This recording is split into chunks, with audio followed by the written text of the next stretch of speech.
혹시 왜 어떤 사람들에게는 행복이 마치 손짓하는 대로 따라오는 것처럼 보이는지 생각해 보신 적 있으신가요? 그들은 행복을 쫓지도 애써 얻으려 하지도 행복한 척 연기하지도 않습니다. 그저 자신의 삶을 살아갈 뿐인데 세상은 마치 그들에게 매료된 듯 최고의 선물들을 가져다 줍니다. 흥미로운 사건들, 꼭 필요한 사람들, 그리고 깊은 내면의 평화까지 말이죠. 반면 다른 이들, 어쩌면 당신을 포함한 많은 사람들은 영원한 추격전을 벌이고 있습니다. 인정을 받기 위해, 사랑을 얻기 위해, 모든 게 괜찮다는 느낌을 받기 위해 끊임없이 달리고 있죠. 하지만 더 빨리 달릴수록 수평선은 더 멀리 달아나는 것처럼 보일 뿐입니다. 이것은 불운이 아닙니다. 정해진 운명이나 불공평한 세상 탓도 아닙니다. 그 이면에는 위대한 인간 영혼의 탐구자 칼 융이 개성화, 인디비주에이션의 길이라 명명한 심오한 심리학적 법칙이 숨어 있습니다. 그는 행복이란 우리가 밖에서 찾아내는 것이 아니라는 사실을 발견했습니다. 행복은 사람이 자신의 온전함을 되찾았을 때 내면에서부터 뿜어져 나오기 시작하는 빛과 같은 것입니다. 다른 사람들에게 더 나은 사람, 더 편한 사람, 더 올바른 사람이 되려는 당신의 끝없는 노력은 행복으로 가는 길이 아닙니다. 그저 소진과 탈진으로 향하는 길일 뿐입니다. 당신은 스스로에게 완벽한 이미지, 융의 용어로는 페르소나를 만들어냈습니다. 그리고 그 이미지에 맞추기 위해 너무나 필사적으로 애쓴 나머지 자기 자신과의 연결고리를 잃어버렸습니다. 당신의 진정한 나, 당신의 자기, self와 말입니다. 그래서 당신은 공허함을 느끼는 것입니다. 행복은 주인이 없는 빈집에는 들어올 수 없기 때문입니다. 하지만 만약 제가 당신이 이제 그 추격을 멈출 수 있다고 말한다면 어떨까요? 행복을 쫓는 사냥꾼이 아니라 행복을 끌어당기는 자석이 될 수 있다면요? 당신은 무언가를 얻기 위해 애쓸 필요가 없으며 그저 자기 자신에게로 돌아오기만 하면 된다고 한다면 말입니다.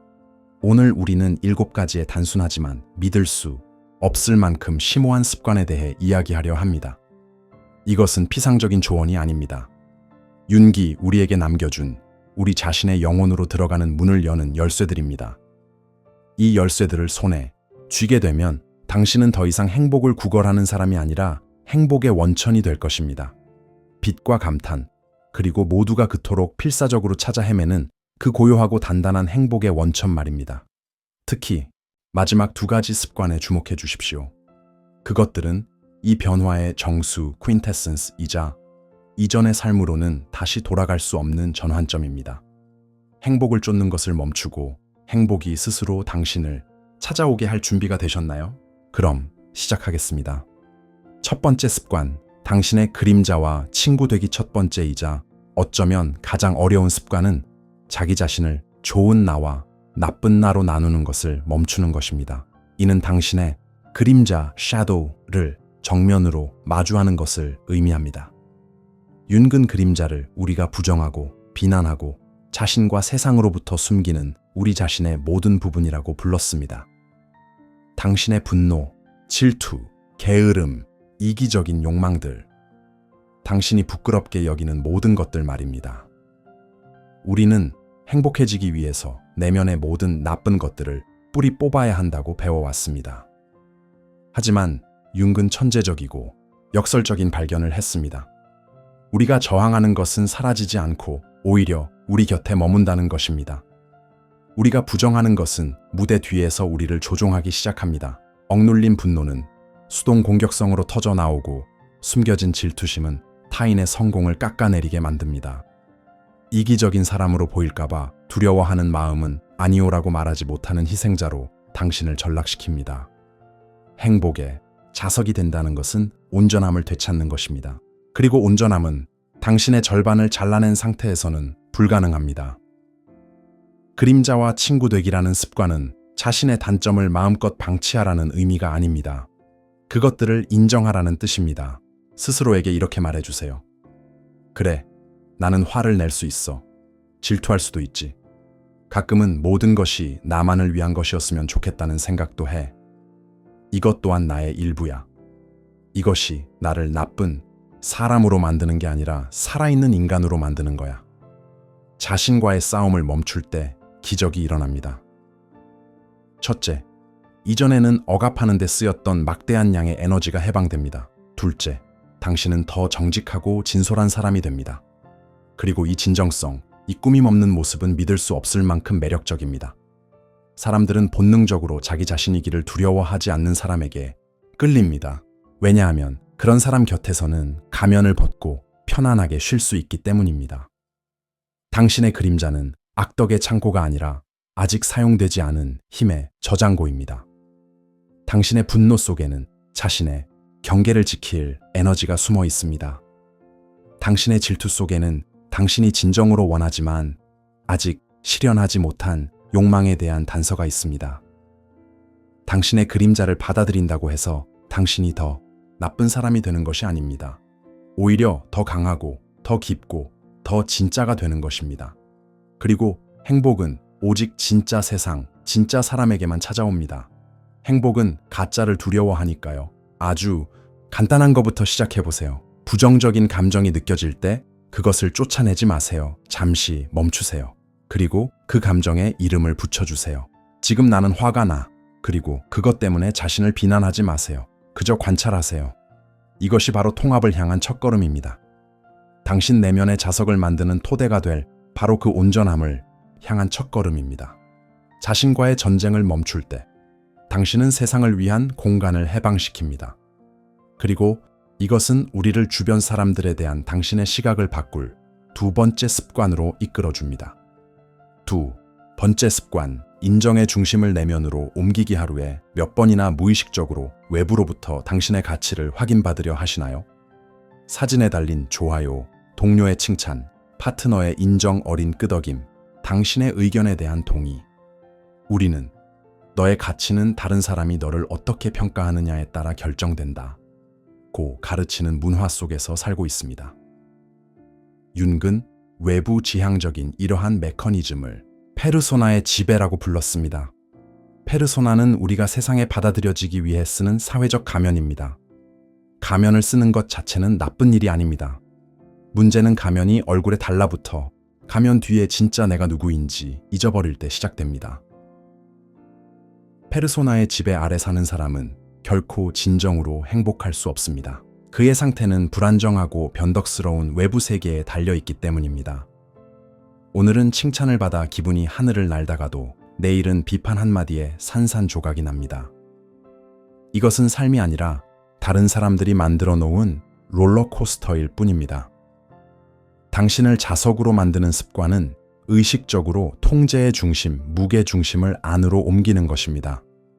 이것은 조용하지만 단호한 결심입니다.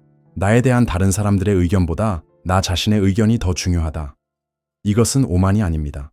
심리적인 성숙입니다. 이 원칙에 따라 살기 시작하면 모든 것이 바뀝니다. 당신은 해야만 하는 일을 멈추고 당신의 가치관과 일치하는 일을 하기 시작합니다. 다른 사람들이 듣고 싶어 하는 말을 멈추고 당신의 진실을 말하기 시작합니다. 남에게 깊은 인상을 주기 위해 옷을 입는 대신 자신을 표현하기 위해 옷을 입습니다. 그리고 여기에 역설이 있습니다. 당신이 타인의 칭찬을 덜 필요로 할수록 더 많은 칭찬을 받게 됩니다. 사람들은 당신의 내면에 단단한 기둥이 있다는 것을 무의식적으로 느낍니다. 비위를 맞추려 애쓰지 않는 사람에게 끌리는 것이죠. 그런 사람은 타인의 의견이라는 거친 바닷속에 단단한 바위처럼 보입니다. 그의 평온함과 자존감은 존경심을 불러일으킵니다. 그는 제발 저를 사랑해 주세요라고 애원하지 않습니다. 대신 나는 이미 나 자신을 사랑하고 받아들입니다. 우리의 길이 같다면 멋진 일이죠. 그렇지 않더라도 나는 나의 길을 계속 갈 겁니다. 라는 메시지를 온몸으로 전합니다. 이 습관을 기르기 위해 결정을 내릴 때마다 스스로에게 이 질문을 던져보세요. 나는 내가 정말 원해서 이 일을 하는가? 아니면 실망시키거나 미움받거나 비난받을까봐 두려워서 하는가? 이 간단한 질문은 당신 동기의 어두운 구석을 비추는 손전등과 같습니다. 사소한 것부터 시작해 중요한 일에 이르기까지 자기 자신을 선택하기 시작하세요. 그러면 세상이 당신을 선택하기 시작하는 것을 보게 될 것입니다.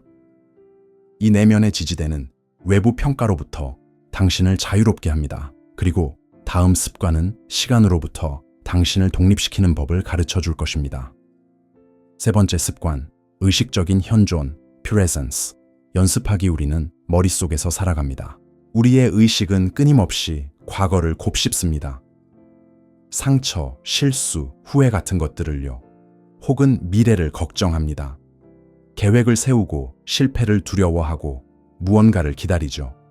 그래서 우리는 삶이 실제로 일어나는 곳, 바로 지금 여기에 거의 존재하지 않습니다.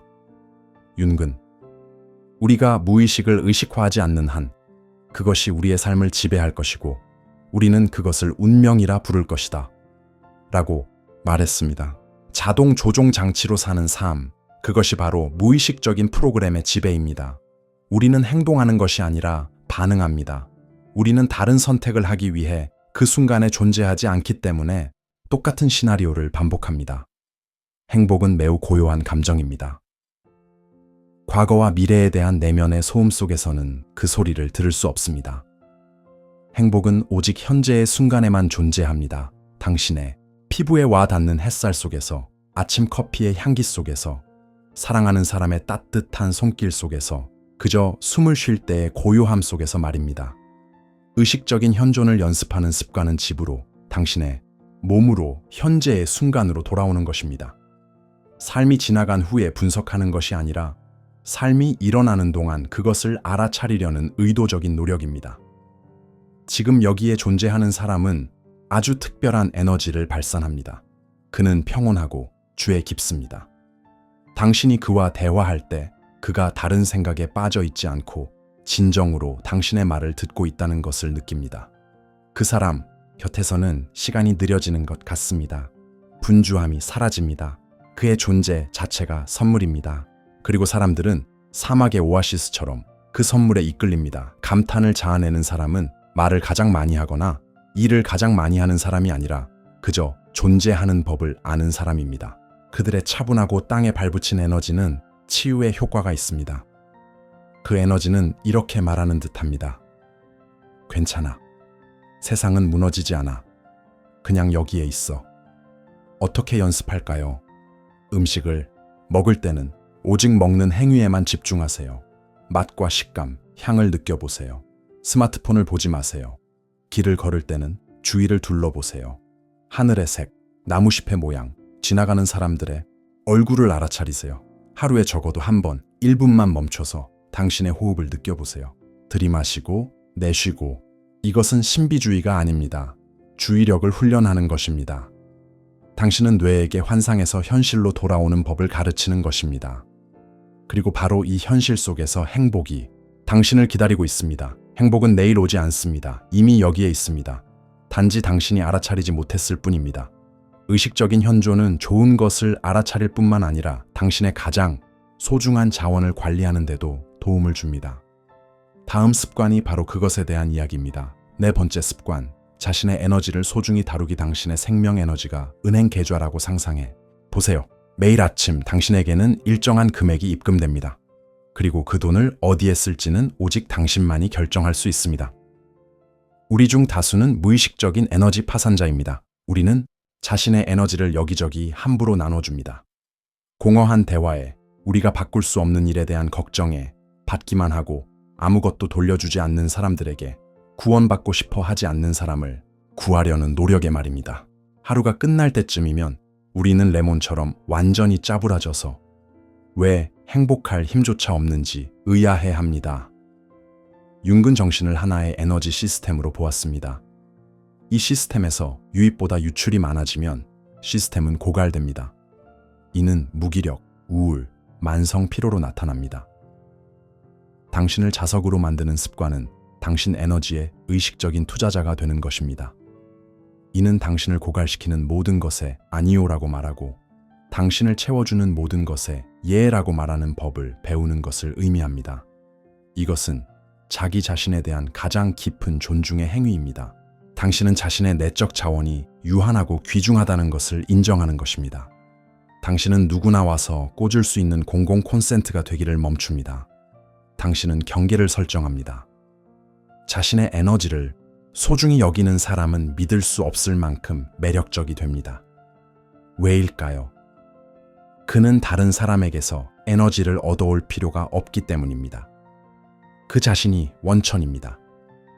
그는 불평하거나 징징대거나 책임을 전가하지 않습니다. 그는 평온하고 자족적입니다.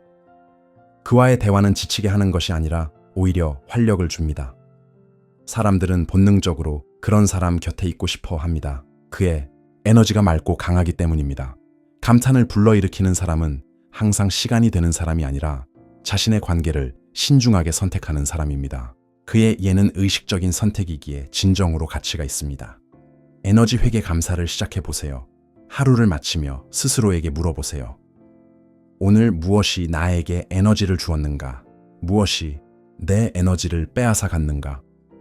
어떤 사람과의 대화가 나를 채워주었고 어떤 사람과의 대화가 나를 고갈시켰는가? 그 대답들이 당신의 안내서가 될 것입니다.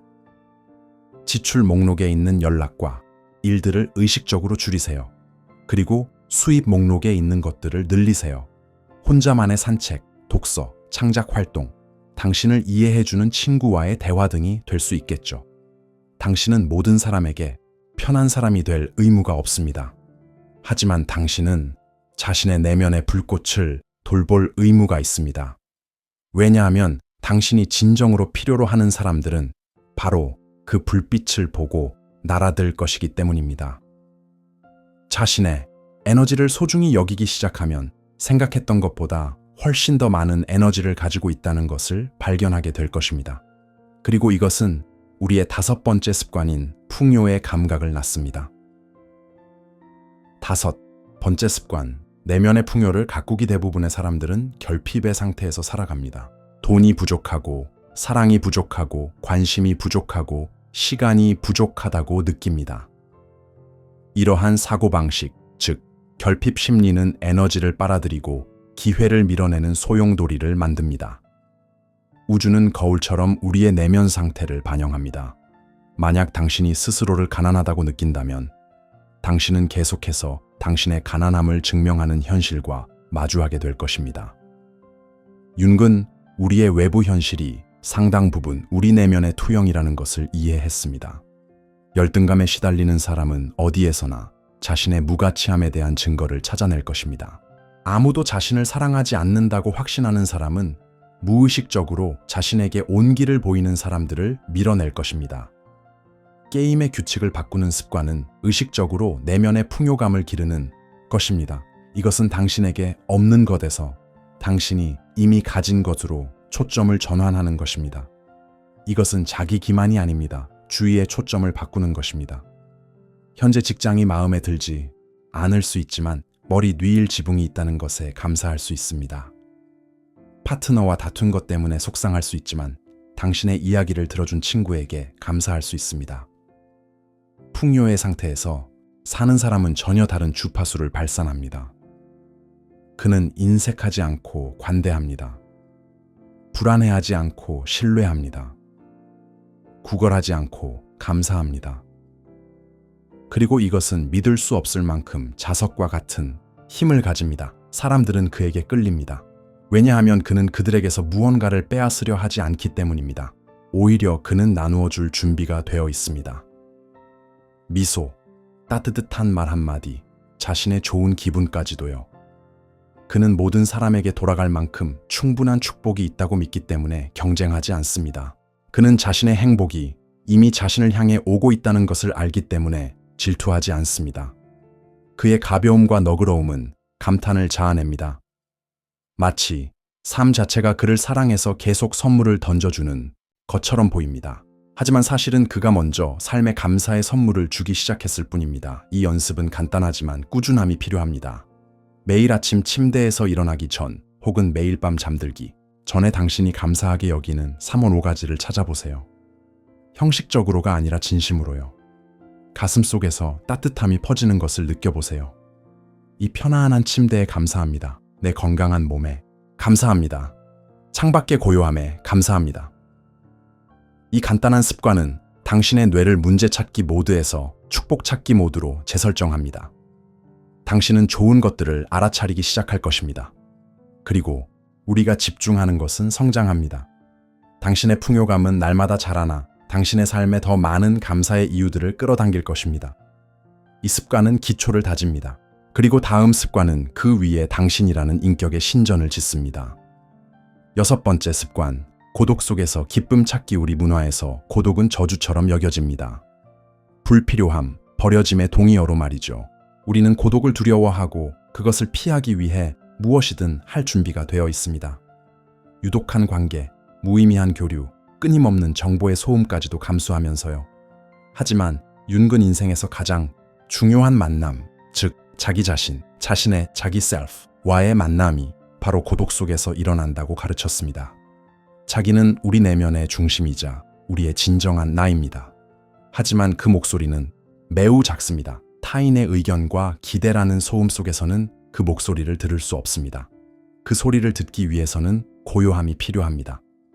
고독 속에서 기쁨을 찾는 습관은 세상으로부터의 고립이 아닙니다. 자신을 위한 신성한 공간을 만드는 것입니다. 이때 당신은 외로운 것이 아니라 온전히 자신과 함께 있는 것입니다. 누군가를 위한 존재가 되기를 멈추고 그저 당신, 자신이 되는 시간입니다. 고독을 두려워하지 않고 오히려 소중히 여기는 여성은 특별하고 거의 신비로운 매력을 지닙니다. 그녀는 사람들에게 매달리지 않습니다. 대화의 공백을 두려워하지 않습니다. 혼자 남지 않기 위해 자신의 삶을 분주함으로 채우지 않습니다. 그녀는 자족적입니다. 남성과 여성 모두 본능적으로 이것을 느낍니다. 그들은 그녀가 자신들에게 보이는 관심이 공허함을 채우기 위한 필사적인 시도가 아니라는 것을 압니다. 그것은 자유로운 한 인간의 의식적인 선택입니다. 그리고 이것은 깊은 존경심과 그녀의 관심을 얻고 싶다는 열망을 불러일으킵니다. 그녀는 자신 스스로가 친구이자 현명한 조언자이며 사랑 많은 부모이기 때문에 구원자를 필요로 하지 않습니다. 고독 속에서 당신은 내면의 배터리를 충전합니다. 경험을 처리하고 소화합니다. 당신의 직관에 귀를 기울입니다. 오직 당신만이 사랑하는 일, 즉 독서, 그림, 춤, 산책을 합니다. 당신은 자기 자신에게로 돌아옵니다. 어떻게 고독을 사랑하게 될까요? 아주 조금씩 시작하세요. 하루에 15분. 책 한 권을 들고 혼자 카페에 가보세요. 스마트폰 없이 공원을 산책하세요. 그냥 집에서 조용히 앉아 있어 보세요. 처음에는 불편할 수 있습니다. 중독자의 금단 현상과 같죠. 하지만 그 후에는 그 맛을 느끼게 될 것입니다. 자유의 맛, 자기 자신의 맛을요. 그리고 당신이 고독에서 빠져나와 다시 세상으로 돌아올 때 당신은 굶주린 상태가 아니라 충만한 상태로 나옵니다. 당신은 고요와 평화를 품고 있습니다. 그리고 사람들은 불나방처럼 그 평화를 향해 이끌립니다. 고독은 당신의 내면의 원천에 접근할 수 있게 해줍니다.